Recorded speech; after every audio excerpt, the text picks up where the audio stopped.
Hi, everybody. Welcome back to my late upload of our next session in our afterlife study here at Venice United Church of Christ. I'm John Fairless. My privilege to be the pastor here. I know some of you have been following this study online. Thank you so much for doing that. And I've been tardy in getting things caught up, but we're going to pick it up from here and we're going to move along. I am going to be sharing with you the notes and the ideas that we had in session 4 of our study. And our theme today: do Jews believe in an afterlife? As you know, we started with that basic question, had some definitions of terms, and we've been looking at different faith traditions to see how they answer the question: is there life after life? And so I want to quote from Rabbi Evan Muffick here. Rabbi Moffick says, faith begins in mystery. Among the greatest mysteries we face is the afterlife. What happens when we die? Do we see our loved ones? Do we know them? Do they know us? The questions are endless. Jewish wisdom offers no definitive answer.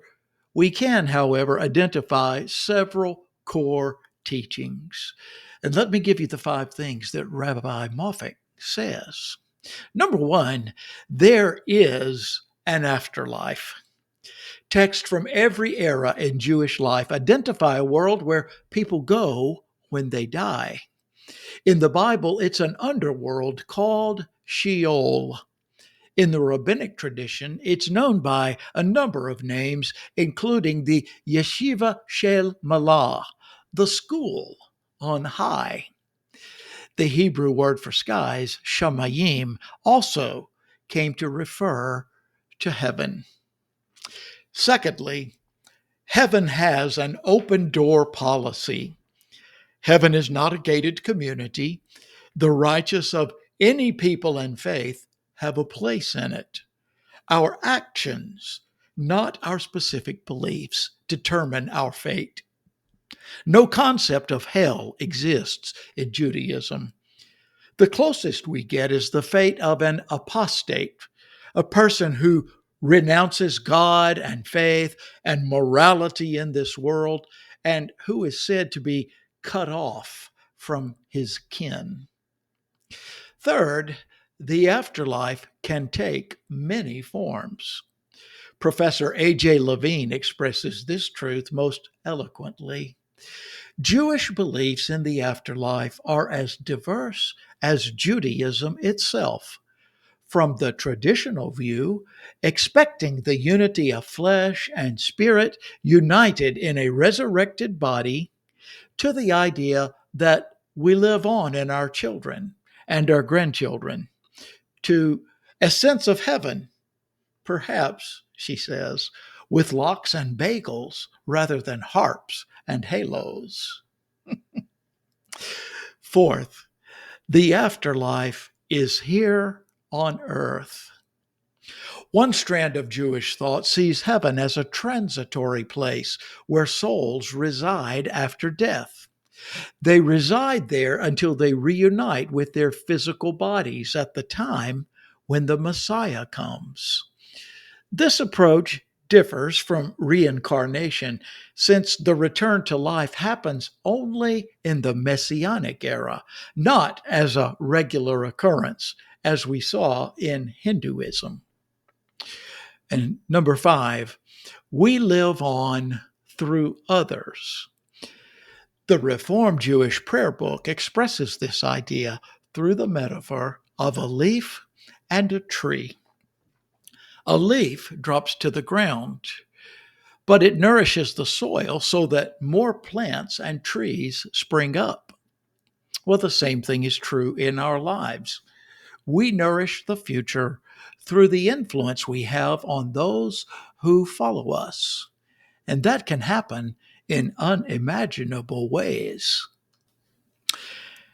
The rabbi gives us a story that comes from writer Dara Horn, who says this: My mother came from a very assimilated family, not very involved in the Jewish community, but they sent her to Hebrew school.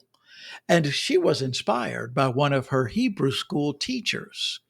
He ended up becoming a professor at New York University, and she did her doctorate with him. It is because of this man that my mother taught me Hebrew. It is because of this man that I am as involved as I am in Judaism. He had a profound influence on me, even though I did not know him or have any biological or other connection to him. The rabbi again says Dara Horn is not alone. All of us manifest the lives and influence of those who came before us. The way we live now shapes the way we live on. So that's a really quick overview of some of the basic things that come out of the Jewish tradition, like pretty much all other religious traditions. You will find different strands or different shades of belief within Judaism. There aren't many things you can say, well, all Jewish people believe this. Just like we can't really say all Christian people believe this or all Islamic believers believe this, so on and so forth. I want to finish with a couple of points that we discussed in our class. These are adapted from a nice article called Overview of the Major Religions. It's found on encyclopedia.com, and on your lesson sheet, which you can download, you'll find the link. By the second century BCE, that 200 years or so before the time of Christ, many Jewish teachers had been exposed to the Greek concept of the soul as the essential self that exists prior to the earthly body into which it is born, and which also survives the body's physical death. However, the old traditions retained the view that an existence in the afterlife requires the restoration of the whole person.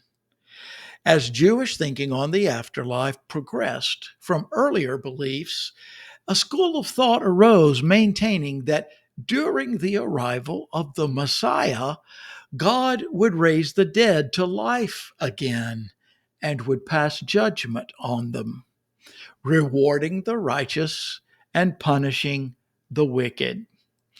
Such a resurrection was viewed as a restoration of persons who could possess both physical bodies and spirits, thus reinforcing that traditional philosophy that to be a living person was to be a psychological, physical unit, not an eternal soul temporarily inhabiting a mortal body.